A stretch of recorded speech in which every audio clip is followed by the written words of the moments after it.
You turn off the fan, and the quiet lands louder than you expected. The room didn't get louder, so why does the hush press in, like the tiny sounds were waiting for the big ones to leave? Here is the strange part. The quieter it gets, the more your ears seem to reach, as if listening has a life of its own. Welcome to Psychology for Sleep. Tonight moves toward that reaching, not to quiet it, but to let it soften on its own. You're in the first hush after the fan has wound down, where every small sound stands close and nothing is asking you to chase it. Let's follow the listening into the quiet and let it lead the way down. The remote clicks, the television goes dark, and for a breath the room seems to answer back, the quiet arriving almost like a sound of its own. There is a small puzzle folded into that moment, one most of us pass over without noticing. You switched everything off, and yet something remains to be heard. The fan has wound down, the voices are gone, and into that gap comes a fullness that feels close to loud, sitting just at the edge of comfort. Underneath everything we follow tonight rests one gentle wondering. If the world can fall this quiet and still be heard, what exactly is doing the listening? You have met this moment before, even if you never paused to name it. Something in you stays, turned toward the world even after the world quiets down. In that first stretch of silence, the hearing feels as though it is still reaching, still set for the noise that only just left the room. Science has a plain way of describing this. Your listening does not switch off the instant the sound does. It carries a kind of momentum, a readiness held over from the busy hours before. So the hush feels oddly full, not because new sound appeared, but because you are still leaning the way you were a moment ago. That faint pressure at the edge of the quiet is not a flaw in you. It is simply a body that was recently listening hard, still catching up to the calm. Getting into bed at the end of a long day, you reach over and turn off the lamp, and the small machine hum of the house seems to swell in its absence. Almost everyone knows this particular quiet. It comes when the dishwasher finishes its cycle, when the road outside finally empties, when a partner's breathing slows into sleep. For a moment, the nothing has texture. Researchers who study hearing find this reaction to be ordinary and shared, not the mark of a restless mind. It shows up across people, across ages, across rooms. Whatever is happening when silence feels loud, it is happening in nearly all of us. You are in wide company inside that first strange hush. Nothing is playing, nothing is speaking, and still your ears seem to find something to hold on to. This is the quiet contradiction at the center of tonight, the sense that you can hear the absence of sound, as if emptiness had a voice. It feels like a small trick, though it is nothing of the kind. When the loud layer of the day lifts away, what remains is a listening that has not yet loosened. The room did not add a sound. Your attention simply lost the large thing it was resting on and slid down to the smaller things underneath. And so the puzzle sharpens rather than fades. How can there be so much to notice in a place with almost nothing left to hear? A refrigerator, 2 rooms away, a clock you forgot you owned, the faint tick of a house cooling in the dark. These are the sounds that rise up once the big ones are gone. All evening they were there, sitting far below the television and the traffic, and you never gave them a thought. Now they step forward. What changed was not the sounds themselves, but the space they were competing in. With the loud layer removed, the quiet ones have room to reach you. It can feel as though the silence turned the volume up. In truth, the world stayed where it was, and only the shape of your listening moved. That small shift is the thread we will gently follow. Give it a minute. and the fullness usually eases. The quiet that felt almost loud when you first lay down begins to settle, softening into something closer to rest. You may have noticed this without ever tracking it, that the strangeness of a silent room fades the longer you stay in it. There is a slow letting go happening, a listening that was braced for the day slowly unclenching. Nothing loud marks the change. One moment the hush feels crowded, and a little later it simply feels like peace. That easing is not you getting used to boredom. It is a system that was working hard all day finally being allowed to loosen its grip, one quiet minute at a time. We tend to picture hearing as a one-way street. Sound leaves its source, travels through the air, slips into the ear, and arrives at the brain to be understood. It seems obvious, almost too simple to question. The ear catches, the brain reads, and that is the whole story. Most of us carry this picture without ever examining it, because for daily life it works well enough. You hear a name, you turn your head. You hear a kettle, you rise. But this tidy one-way version leaves something out, a piece that changes how the quiet makes sense. The full story of listening has a second direction folded into it, and that direction is where tonight slowly turns. Hearing, it turns out, runs both ways. Sound travels up from the ear to the brain, yes, but the brain also sends signals of its own back down toward the ear. What we now know is that listening is a two-way exchange, not a simple delivery. The upward path carries the world in. The downward path carries something else, a stream of quiet word flowing from the brain toward the very place where sound is first received. Most people go their whole lives knowing only the first half. The second half, the part that travels downward, is the piece that reshapes the puzzle of the loud silence. Tonight leans, slowly and gently, toward that returning direction. Picture a conversation rather than a mailbox. In a mailbox, letters only go in.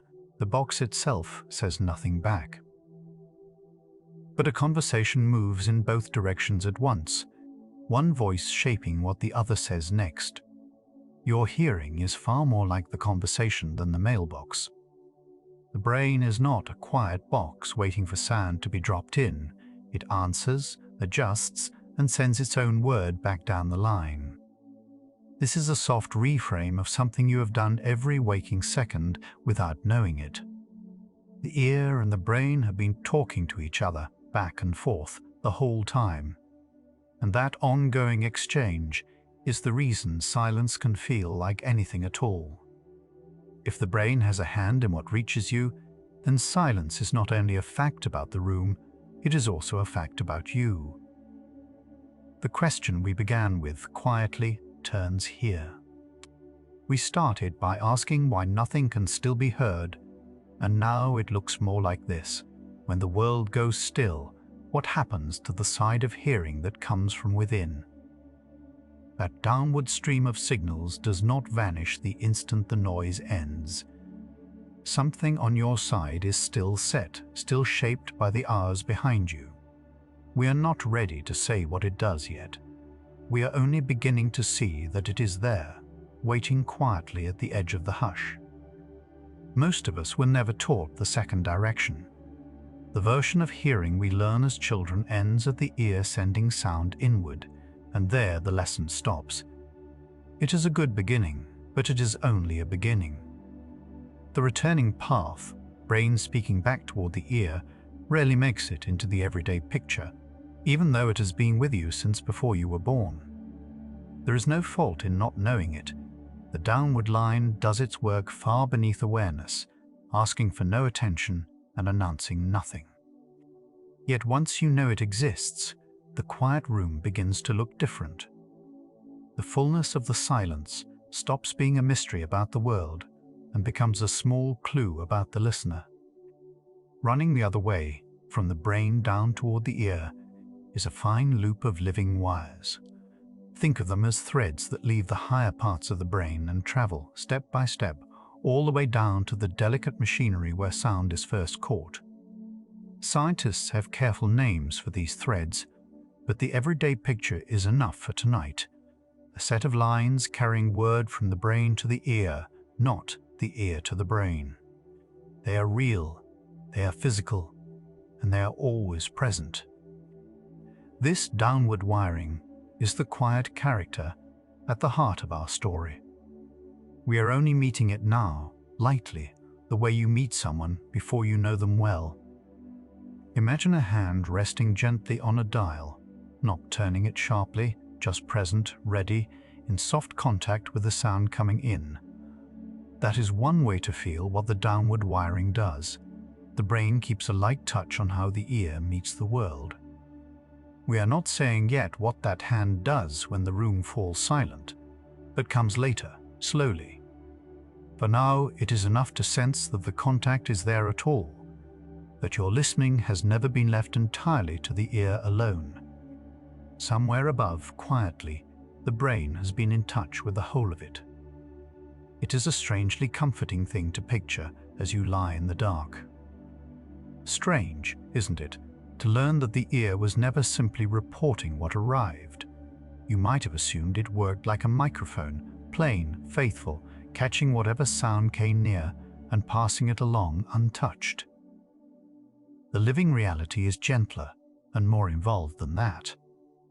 Before a sound has even fully settled, the brain is already part of the arrangement, already in conversation with the ear about how the moment will be met. This does not make your hearing less trustworthy. It makes it more alive, more yours, more woven into the rest of you than a machine could ever be. What felt like a plain instrument turns out to be a quiet partnership you have carried your whole life. Think of a fan you have listened to all day.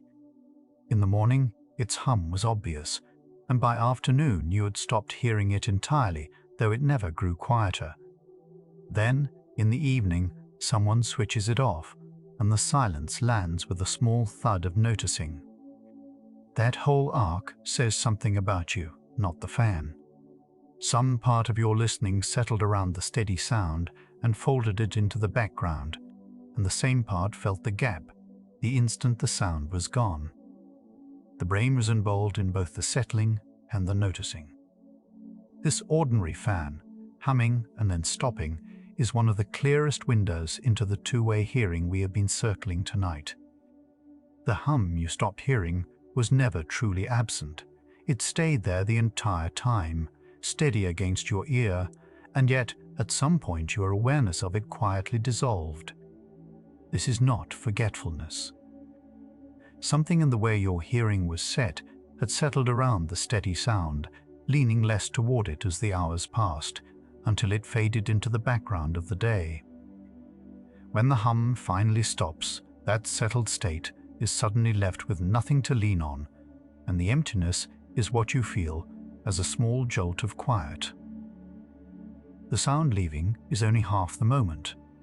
The other half is the shape your hearing had taken around it, now with nowhere to rest.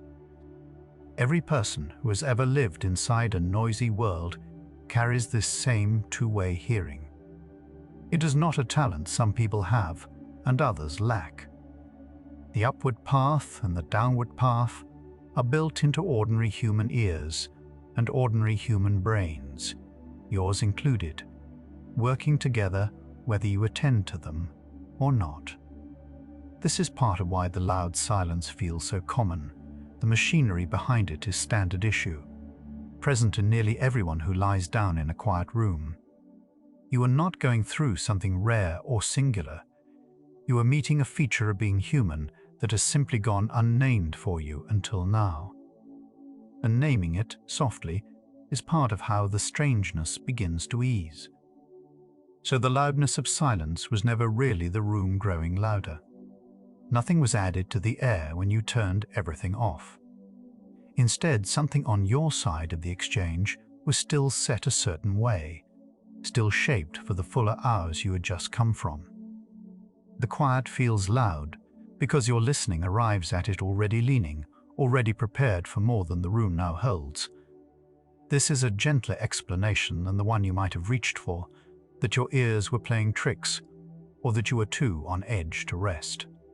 Neither is true.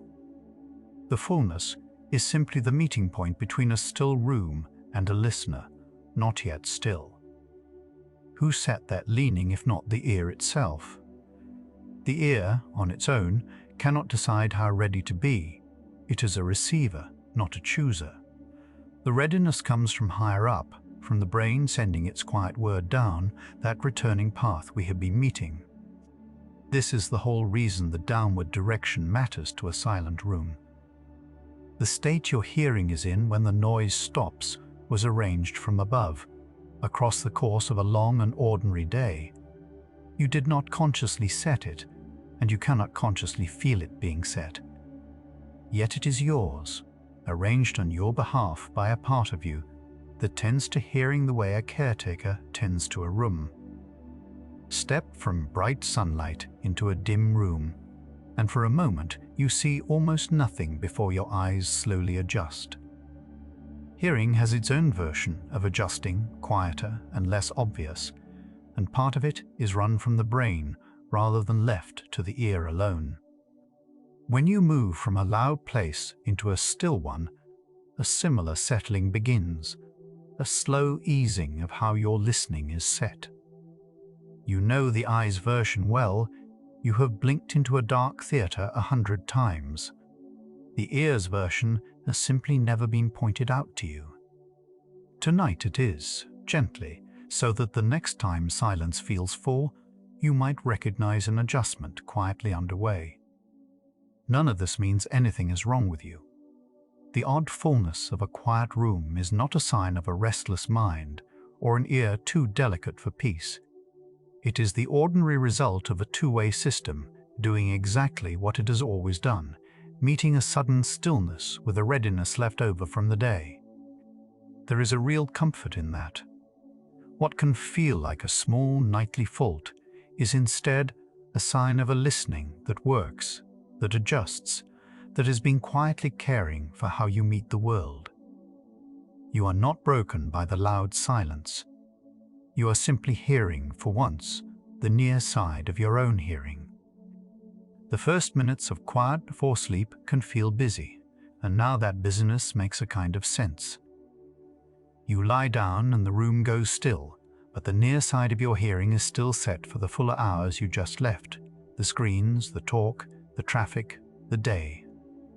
It has not yet caught up to the calm, so the quiet arrives crowded, full of small sounds and a faint pressure, until the setting slowly loosens toward the stillness of the room. This is not a problem to solve at the door of sleep. It is a handover in progress, a listening slowly handing the day back so the night can take its place. Anyone who has lain down in a newly quiet room has met this exact moment, whether or not they had words for it.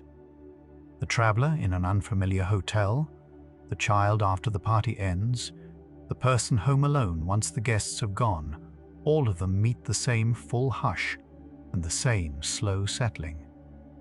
It is one of the most shared of all quiet human experiences and one of the least spoken about. You are not alone inside it tonight. Countless others are lying in their own dark rooms this very hour, meeting the loud silence and, without knowing quite how, slowly being met back by the calm. Right now, in your own dark room, that same settling you just heard about is already underway. The fullness you met when the quiet first arrived is loosening, a little more with every slow breath. You do not even help it along. The near side of your hearing knows how to ease down from the day on its own, the way it has after every loud evening of your life. What we have only touched so far is the returning path, that quiet line running from the brain down toward the ear. We have seen that it is there. We have not yet followed what it spends the whole day doing. Let your shoulders drop.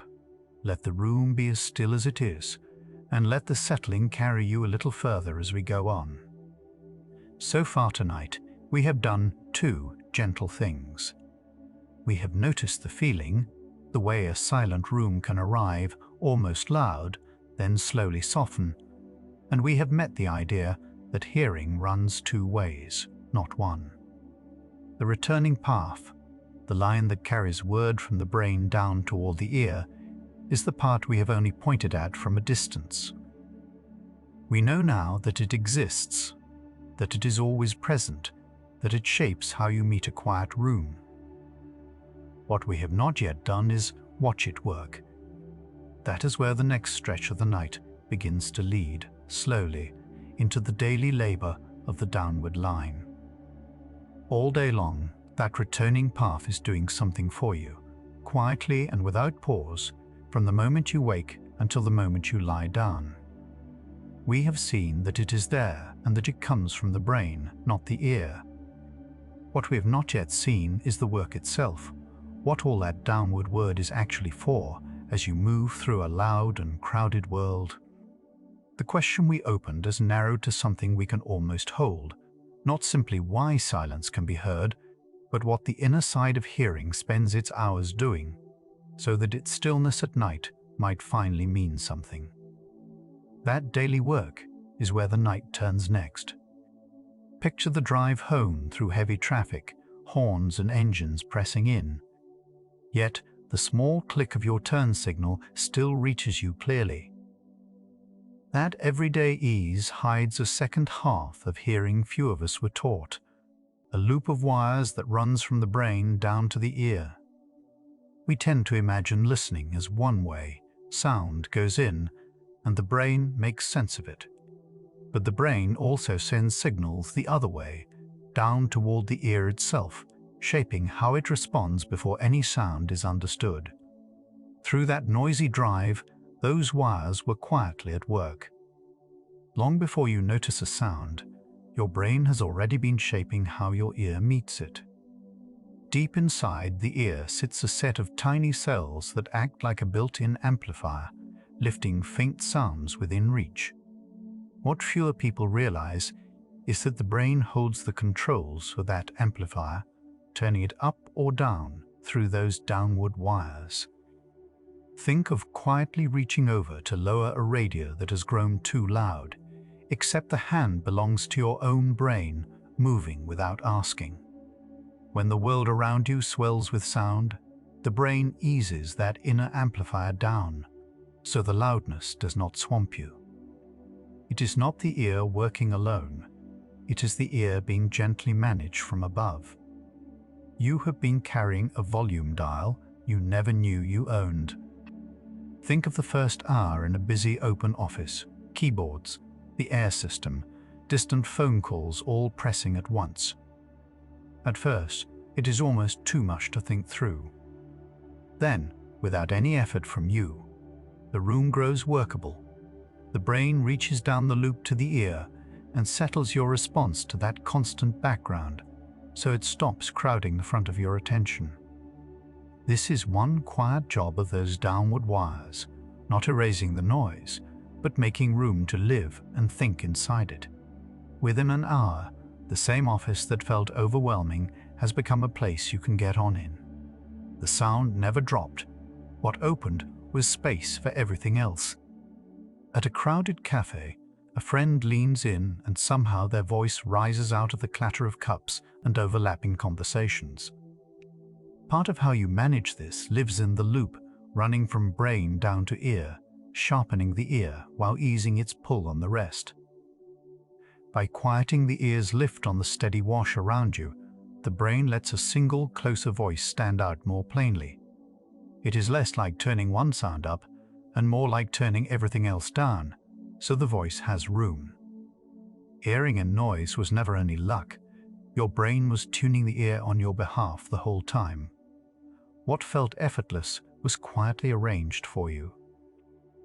When a train roars into the station or a siren sweeps past, notice how the blast, though loud, rarely feels as sharp as you might expect. Some of that softening comes from the brain sending word down the loop to the ear, easing its sensitivity as the loudness climbs. Rather than letting the inner amplifier run full and raw against a wall of sound, the brain trims it back, cushioning what reaches you. It is a kind of quiet care, arranged in the background without any decision on your part. The same downward wires that can sharpen a whisper are also standing between you and a roar. Your hearing carries a guardian you never once call on. Almost everyone learns in school that sound travels into the ear and up to the brain, drawn as a neat arrow pointing one way. Far fewer ever hear about the arrow pointing back, the steady stream of signals the brain sends down to the ear. Yet this return path is not rare or unusual. It runs in every hearing person, all day, entirely out of view. For most of us, half of how we hear has stayed hidden simply because no one ever mentioned it. Listening, it turns out, is a quiet exchange between brain and ear, not a one-way delivery. There has been a whole direction to your hearing you were never introduced to. You have never once decided to adjust your ears, the way you might choose to shade your eyes from the sun. And yet the adjusting happens continuously, handled by the brain, the way breathing is handled, beneath choice, beneath notice. The loop from brain to ear runs on its own quiet schedule, retuning your hearing as the world grows louder or softer around you. There is no effort you can feel, no lever you can reach for, because this was never meant to sit in your hands. It is care that was built to run itself, faithfully, without applause. Some of the most constant work your brain does for you asks nothing of you in return. Step from a quiet hallway into a clattering kitchen, and within moments, the wall of sound settles into something you can live inside. That settling is the downward loop retuning the ear, meeting the new loudness and easing your response to fit it. Move again into a hushed bedroom, a windy street, a humming train, and each time the brain reworks the ear to match. These adjustments happen so smoothly, so quickly, that the seams never show. One room simply becomes bearable, then the next.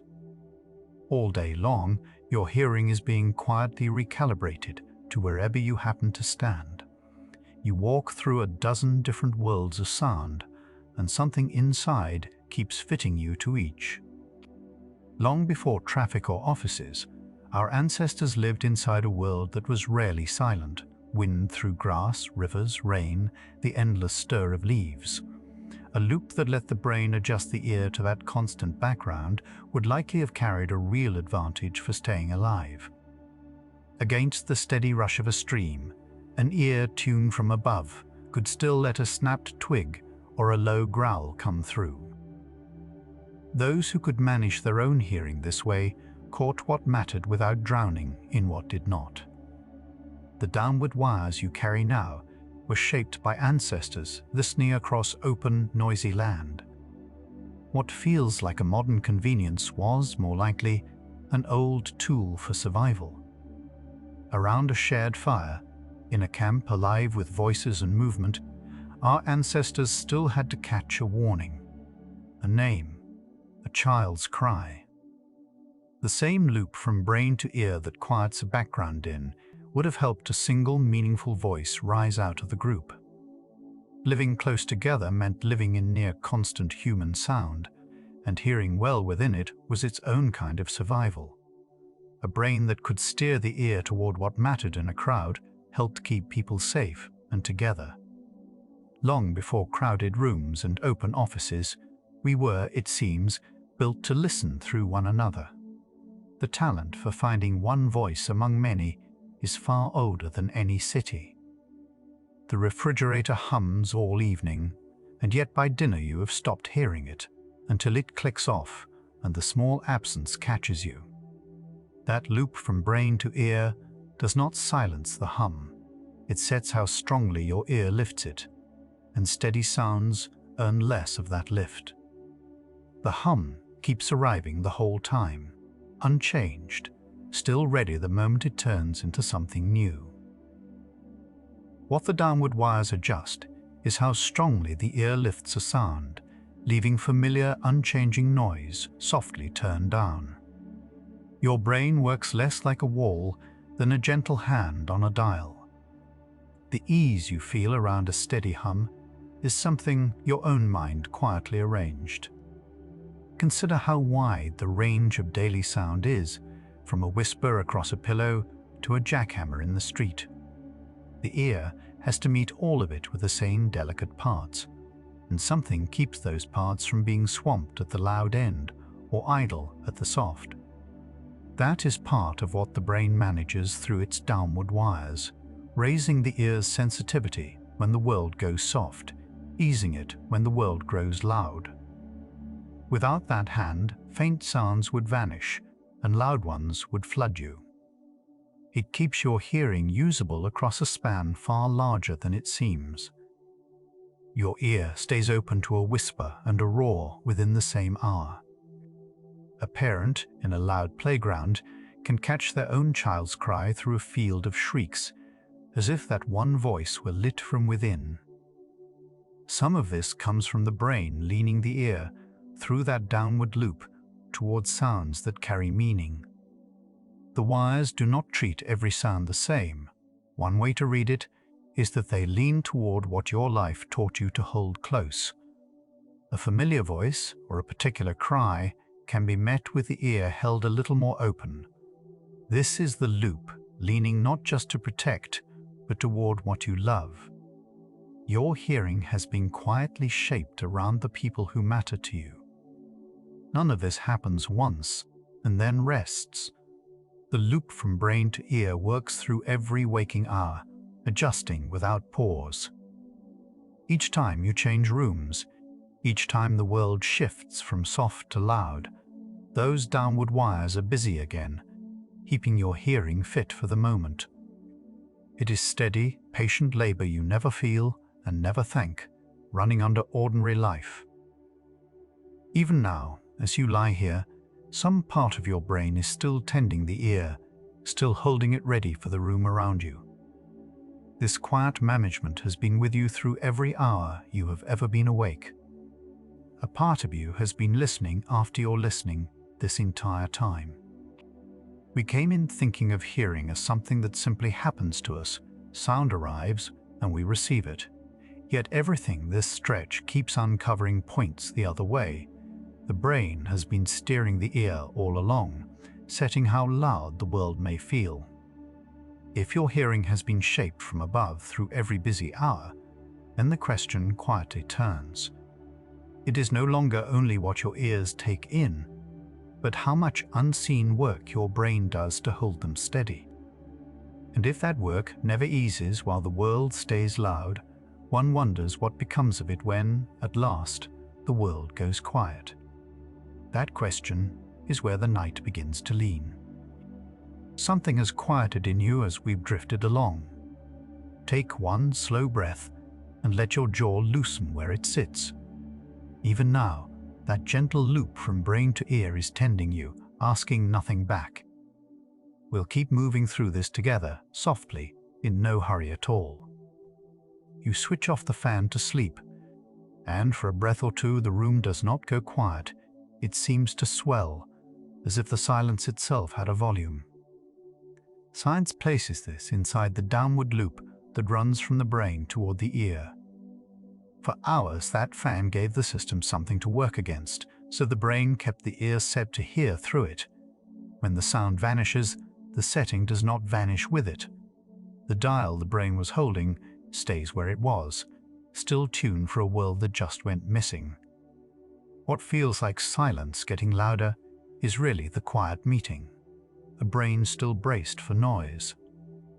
Anyone who has traded a noisy street for a still bedroom knows those first strange minutes, when the calm feels almost like a sound of its own. Researchers who study this downward pathway describe a system that changes slowly, on purpose. The brain does not reset the ear's setting the instant a sound stops. It holds it, then eases it, across minutes rather than moments, because a world that goes quiet for a second is usually about to grow loud again. So when true quiet finally arrives, the setting coasts for a while, still leaning toward a noise that is no longer there. Those first minutes are not you failing to relax. They're a careful system taking its time. It is tempting to think the quiet turns your hearing down, like a hand lowering a volume knob. The science points somewhere gentler and stranger. The loop from brain to ear is less a volume knob and more a pair of hands on a wheel, steering how the ear meets a loud world all day. In silence, there is simply less to steer. The brain is not dialing your ears quieter. It is running out of reasons to hold the wheel so tightly. Nothing is being switched off inside the ear. The work of steering just has less to push against. Silence is not the sound going down. It is the moment the brain no longer has to drive. A car that has been fighting a crosswind does not straighten the instant the wind drops. The wheel loosens by degrees. The brain's downward loop seems to let go the same unhurried way. When the noise ends, the steering does not fall slack all at once. It loosens in stages, testing the new quiet, making sure the world has really gone still before it stops leaning in. That is part of why the calm can feel uneven at first, a little loud, then softer again, as the hands come off the wheel one finger at a time. The unevenness is not the quiet being wrong. It is a slow release, finding its own pace. We picture silence as a switch that clicks the whole system off. What the downward pathway shows is closer to a low idle than a full stop. Even when a room is as quiet as it gets, the loop from brain to ear does not fall to nothing. A faint readiness stays, a hand resting near the wheel in case the world speaks again. The brain grew up where quiet was never a promise, so it keeps a thread of steering alive. Real silence does not empty the system. It lets most of it set the effort down. Even at your stillest, a small part of you stays gently ready, and that is not a burden, only care. For most people, those first loud-seeming minutes soften into something restful, the way eyes adjust to a dim room. The downward loop that spent the day steering has a distance to travel back, and it covers that distance slowly, minute by minute. So the calm can feel uneven before it feels easy, a little full at first, then loosening as the setting catches up to the quiet. There is nothing to correct in those early minutes. They are not the silence going wrong. They are a busy system finding its way down from a loud day toward the stillness of the room. Given a little time, the fullness nearly always eases into rest. Ask what happens if the quiet goes on and on, long past those first minutes. Here the science becomes careful, because the long story of silence is still being worked out. Over short stretches, the downward loop simply eases. But over very long spans of near total quiet, some evidence hints the setting can drift the other way, the system, with almost nothing to meet, leaning toward more sensitivity rather than less. For a few people, this is when a faint ringing becomes easier to notice. Researchers are still tracing why and for whom. It is less a rule than an open edge. The same quiet that rests one person can, for another, ask a quieter patience.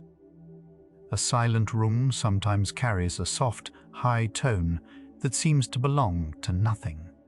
Science has a name for it, and gentle guidance to go with it. This is the ringing many people meet only when the world goes quiet, and for most it drifts in and out, harmless.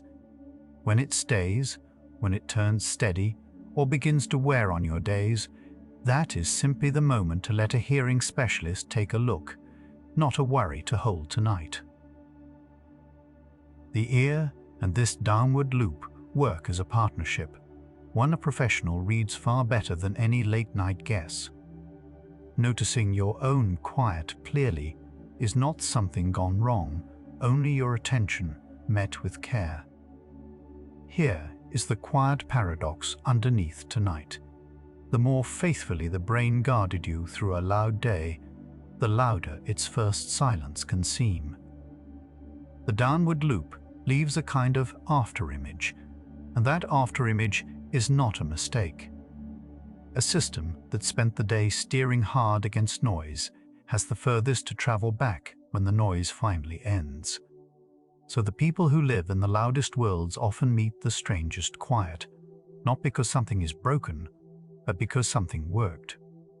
The apparent loudness of silence is the size of the effort that just ended, made briefly noticeable in the settling. What sounds like too much quiet is often only the measure of how much was carried. So what is left once you take the noise away? Something has quietly turned.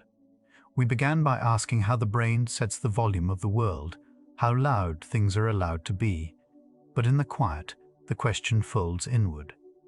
Now it is less what the brain does to sound, and more what it does when nothing is left to set. The first minutes of quiet feel like something to get through. What the second half follows is the chance they are something else. Not a problem stillness makes, but a job it lets go of. The steering has run out of things to steer.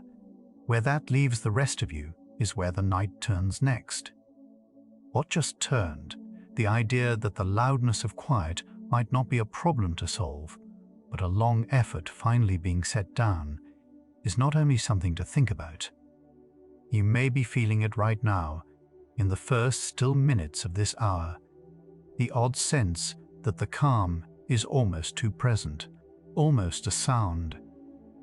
That is not you doing something wrong. That is the steering easing, slowly, the way it was built to. Let your jaw soften. Let the weight of your head belong fully to whatever holds it. The rest of the night follows the hands as they come off the wheel. Those first few minutes after a room goes quiet can feel oddly loud. The hum of the refrigerator, the tick of a clock, a faint ring you had not noticed before. It is easy to read that has something gone wrong. What is happening is gentler than that. The cord of signals your brain has been sending down toward your ears all day is still running, still holding the settings it used in the noise. Nothing has broken. The system is simply carrying its daytime habit into a quiet it did not expect. And like any habit, it eases once it is given a moment. There is a temptation, when the quiet feels too sharp, to reach for a fan or a low voice to smooth it over. That impulse makes sense. The loudness is uncomfortable, and comfort is close. Yet, the discomfort is the sound of a system loosening a grip it held all day. If you can stay with it a little, without fixing it, the grip softens on its own. You are not enduring the silence so much as letting the brain set down something it has been carrying. What feels like too much is often just the first of the letting go. Notice that you do not steer this. The easing of that downward cord is not something you perform with effort. It is closer to what happens when a clenched hand is forgotten rather than forced open. Researchers describe the pathway from brain to ear as a loop that runs quietly beneath awareness, adjusting through the day without asking your permission. So when the quiet arrives and the loop begins to loosen, there is nothing for you to do. You can let it happen, the way you let your shoulders drop once you stop reminding them to stay up. Give it a few minutes. The shift from a steered ear to a resting one does not land the instant the television clicks off. It settles the way a room settles after people leave, slowly, in its own order. The faint sounds that seem to grow at first begin to recede, not because they changed, but because the system behind your hearing stops leaning toward them. Perhaps the most helpful thing is patience. The willingness to let the first loud minutes pass without deciding they mean the quiet is not meant for you. Think of everything your ears carry today: traffic, voices layered over voices, the constant wash of a busy world. All of it asked your brain to keep sending signals down to the ear, tuning how it met each sound so you could follow one voice across a crowded room. That outgoing work is skillful and almost entirely invisible. It is also continuous.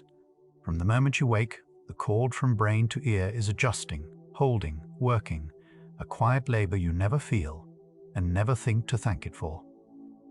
A life lived in steady noise keeps that outgoing cord working without a pause. When the background never fully drops, the office, the city, the appliances that hum through the night, the brain keeps steering the ear, because there is always one more sound to manage.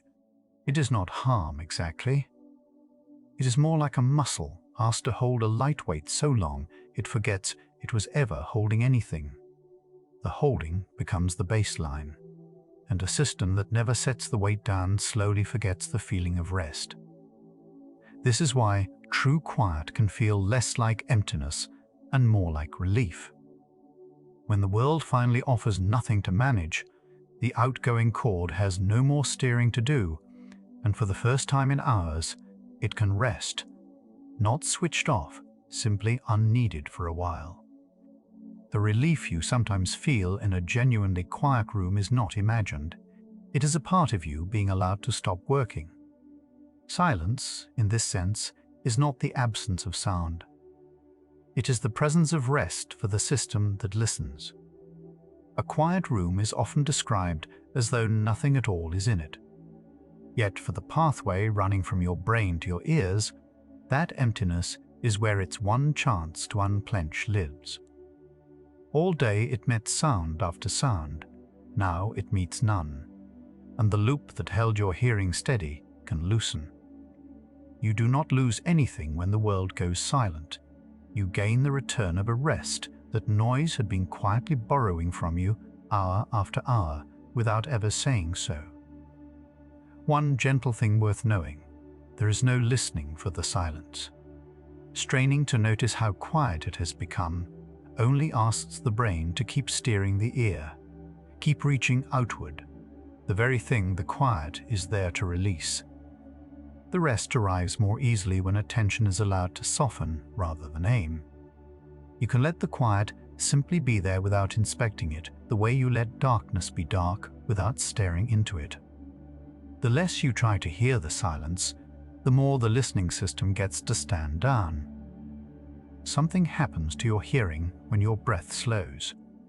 As the body drifts toward rest, the same calm that lengthens each breath reaches the quieter systems too, and the outgoing signals to the ear grow less insistent along with everything else. You do not steer this directly. The slow breath simply invites the whole body, hearing included, to lower its readiness. Perhaps let the exhale be a little longer than the inhale for a while, not to force anything, only to offer the listening part of you the same ease you are offering the rest of you. If the leap from noise to silence feels too abrupt, it can help to lower the sound in steps rather than all at once. Turning a fan down before turning it off, dimming the world by degrees, gives the outgoing cord time to ease its grip gradually instead of being asked to release everything in a single moment. There is no single correct way to do this. It is closer to walking down a staircase than stepping off a ledge, each small drop letting the system settle a little more before the last of the sound is gone. Lying still does more than rest your limbs. When the body stops moving, it stops making the small stream of sounds, footsteps, rustling, the shift of weight that keep the ear's outgoing cord lightly engaged. In that stillness, almost nothing is arriving to be managed, and the loop can go quiet in a way it rarely does while you are up and moving through the day. You are not doing nothing when you lie still in the dark. You are giving a lifelong worker the one condition in which it can set its tools down. Consider how rarely this part of you is off duty. From your first waking moment until your last, the cord from brain to ear has been adjusting to every room you entered, every voice you followed, every sound you moved through. It asked for nothing, and it never stopped. The quiet you settle into tonight is not a luxury. It's stumbled onto by accident. It is the rest it has been earning all along, quietly, without complaint, in a language you were never taught to hear. A small worry sometimes surfaces here, that letting the ear's outgoing chord go quiet might leave you unguarded, less able to hear what matters. It works the other way. The loop does not vanish, it rests, the way a watchman off shift is still a watchman. Anything that genuinely calls for you in the night can still reach you. What loosens is only the constant, low steering that noise demanded, the part that was never meant to run without pause. Letting it rest takes nothing from you. It returns something that noise had quietly overdrawn. The question we started with has quietly turned. We asked what silence does to your hearing, as though the quiet were the active thing. It looks closer to the reverse now. Silence is simply the hour when your brain stops doing something it never rested from. The steering does not switch off in the dark, it eases, because at last there is nothing out there to steer toward. What changes in the quiet was never the world going still. It was the part of you that meets the world, finally allowed to. The eyes and ears settle together more than we notice. Dimming the lights as the room goes quiet gives the whole nervous system a single, consistent message that nothing more is being asked of it now. The outgoing chord to the ear reads that softening too, easing alongside the rest of you rather than being coaxed down on its own. You can let the darkness and the quiet arrive as one gesture. The dim, still room tells every sense the same gentle thing. The work of the day is finished, and there is nothing left out there to manage. Perhaps the kindest approach is to ask nothing of the quiet at all. It does not fall to you to make it deeper, or to notice it correctly, or to wait for a particular feeling to prove it is working. The listening system loosens on its own timeline, and the more it is left alone, the more freely it lets go. There is a kind of trust in this, allowing a part of you that has worked all day to find its own way back to rest without your supervision. It knew how to steer. It also knows how to stop. That worn feeling at the end of a loud day is not only in your thoughts. The system kept steering from morning to night, never given a stretch of true quiet, carries a fatigue of its own, the plain tiredness of a thing that never got to stop. It is why an evening in genuine silence can leave you feeling restored in a way that is hard to put into words. No single moment made it so. A part of you that rarely rests was simply, finally, allowed to.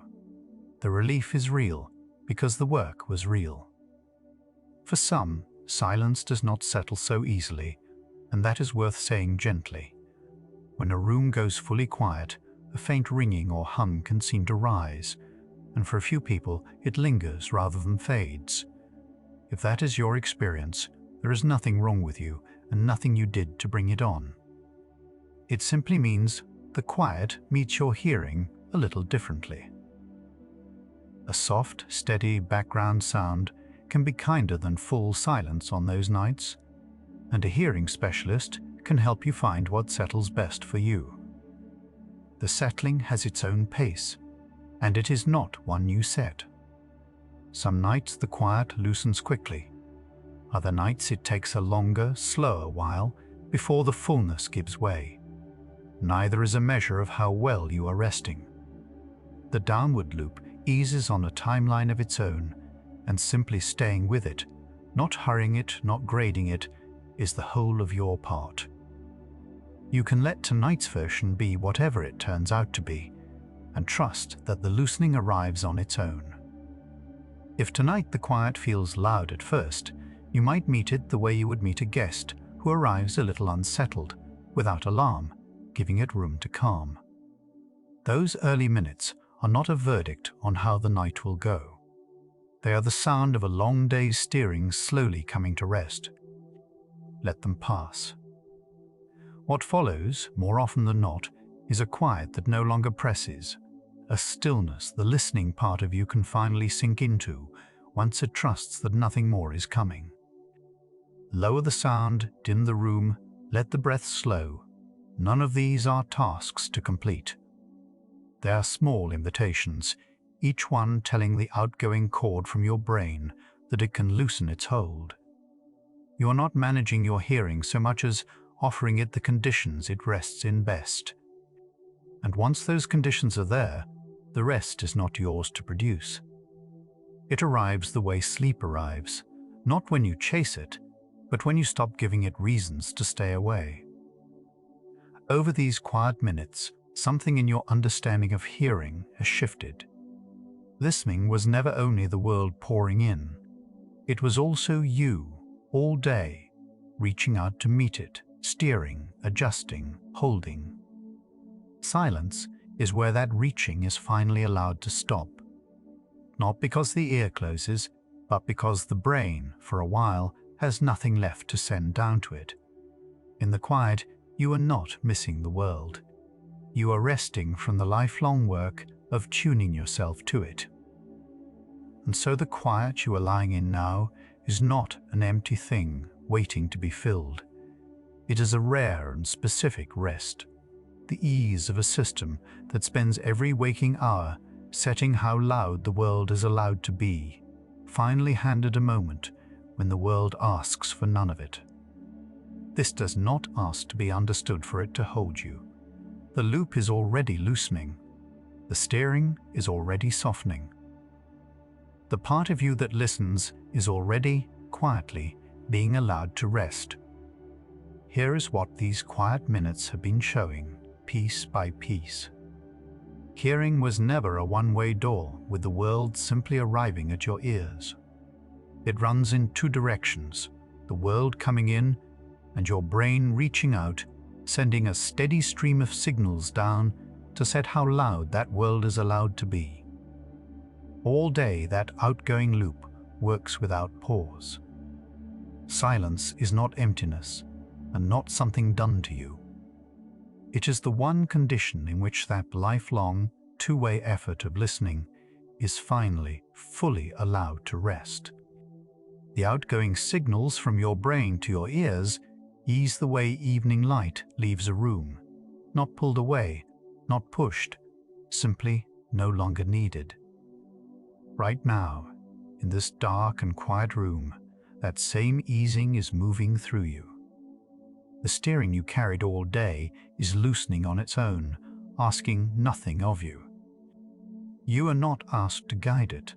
Your only part is to stop adding to it. What remains of tonight asks nothing more of your listening. It arrives into the quiet you have already begun to rest inside. The last of the way is close now. Silence was never the empty thing it seemed. When the room finally goes quiet, nothing has gone missing. Something has simply been allowed to stop. All evening, a quiet part of you was working, setting how loud the world was permitted to be. In the hush, it has nothing left to hold against. And what feels like emptiness is only that part of you, at last, resting. Think of everything that part of you carried today, the traffic, the voices, the hum of rooms you barely noticed. It stood between you and all of it, deciding what reached you and what did not. You never asked it to. It simply did, the way it has done since before you had words for any of this. Tonight, for a while, there is nothing left for it to stand against.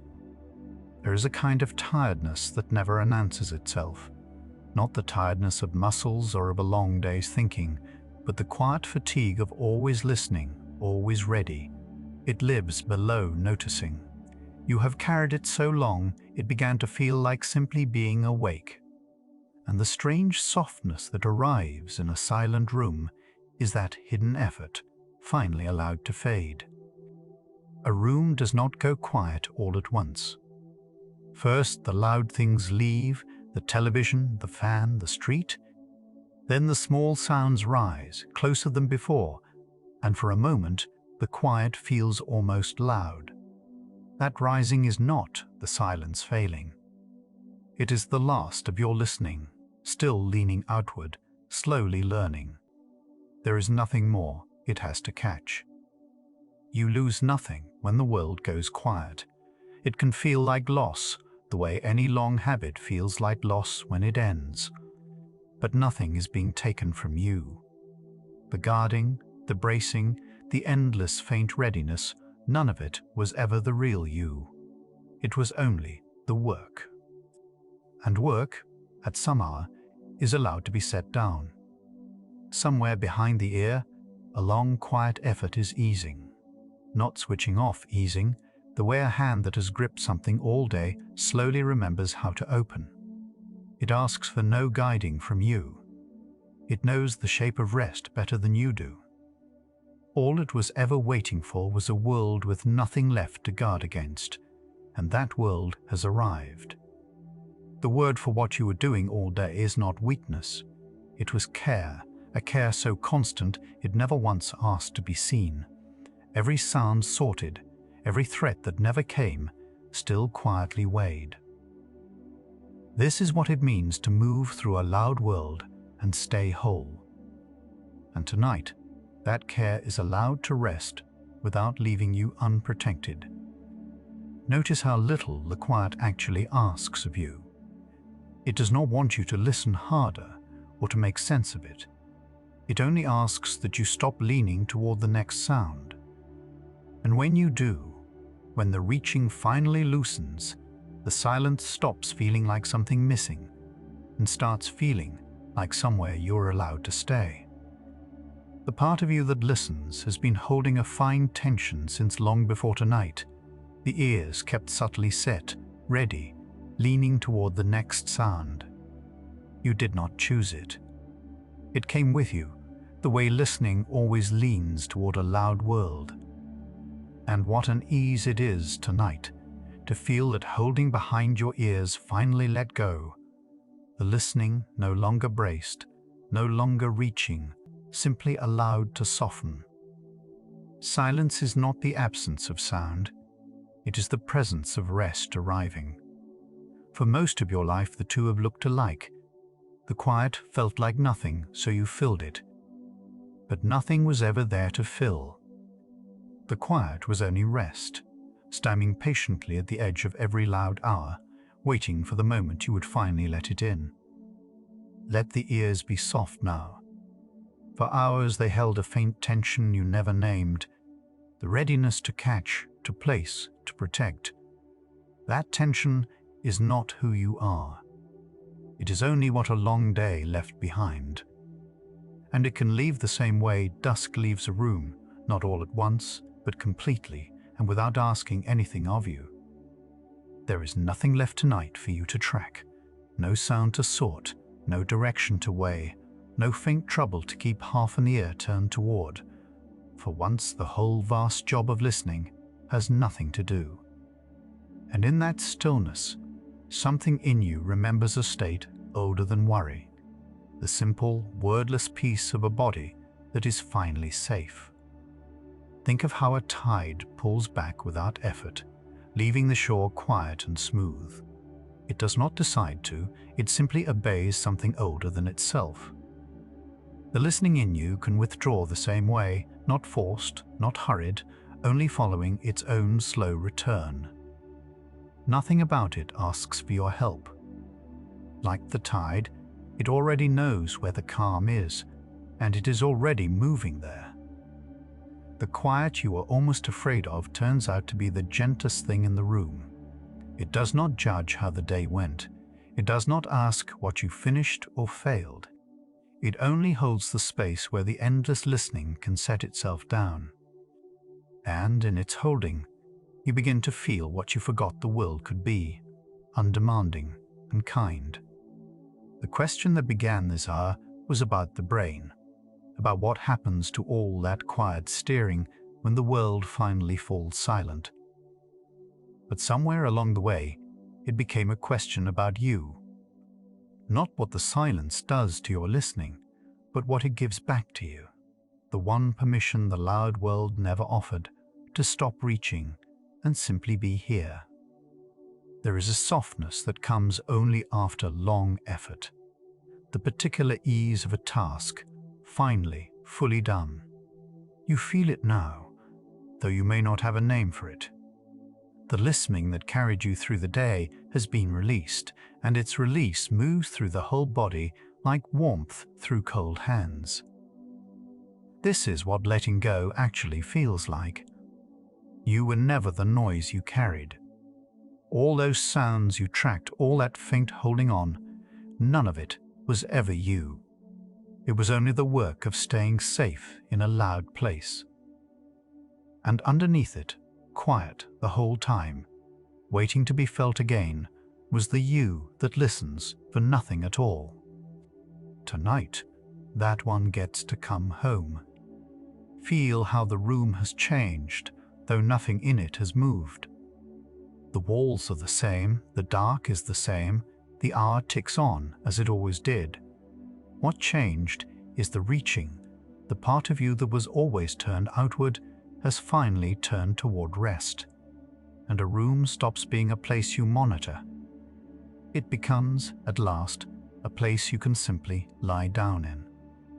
The oldest kindness your body knows is the moment it decides it is safe, not told, not convinced, simply certain, in the wordless way a body can be. That certainty is settling into you now, sound by sound withdrawing, until only the quiet remains. And the quiet says what no one ever taught you to understand.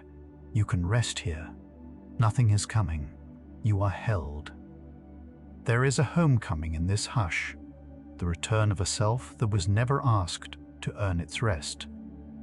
You do not remember arriving, you only notice you are here, softer than you have been all day. The reaching is gone. The straining behind your ears is gone. What remains is you and the quiet, and nothing at all that needs doing.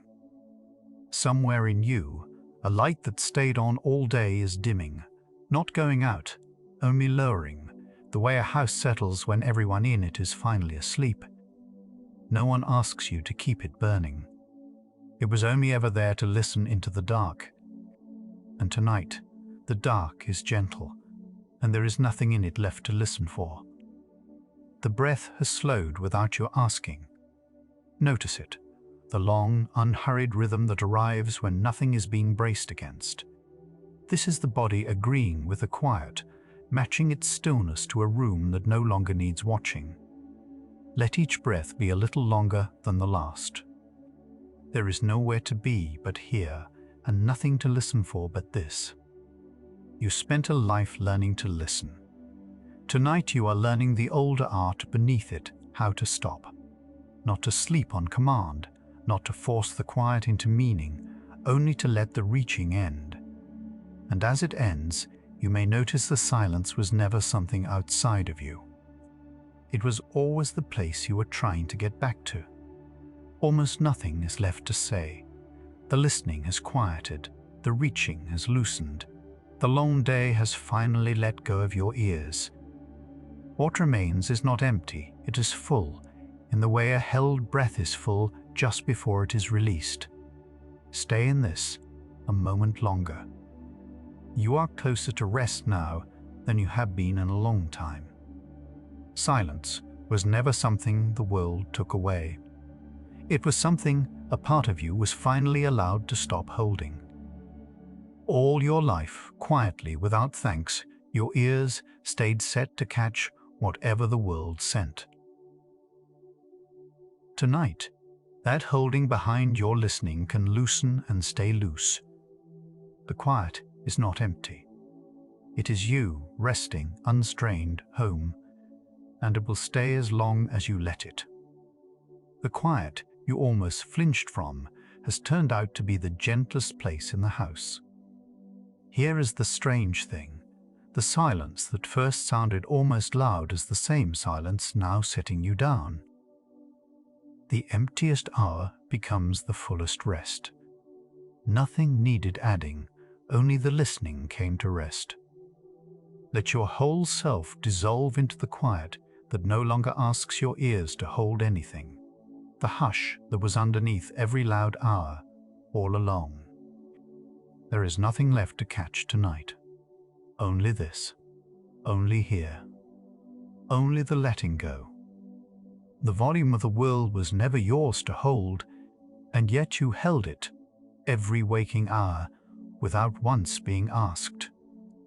That is what tonight was quietly about. Not the science of the ear, not the wiring beneath it, but the small, faithful part of you that stood at the edge of every sound and decided what was allowed to reach you. It asked for nothing. It thanked itself never. And now, in this hush, it is finally allowed to stop. You are not holding the world's volume tonight. There is no sound you are responsible for, no quiet left for you to guard. The listening has been set down, and for once you can lie here as the world is, soft, unwatched, and whole. The Psychology for Sleep playlist keeps returning to the quiet from new directions. Tonight, it was the listening you never knew you carried. The next hour follows what the silence leaves behind once the guarding is gone. That hour is waiting whenever you are ready. You can let these last thoughts settle now, the way the final sound of a room fades after everyone in it has gone still. Let the faint holding behind your ears loosen and stay loosened. If sleep comes, let it take you to the place beneath all listening where nothing is yours to guard. If your eyes have already closed, there is nothing here they were keeping watch for. Rest well, weary one. The world's volume was never yours to hold, and tonight it is holding itself. Psychology for Sleep. And tonight, the listening you carried all day lies down with you. Good night.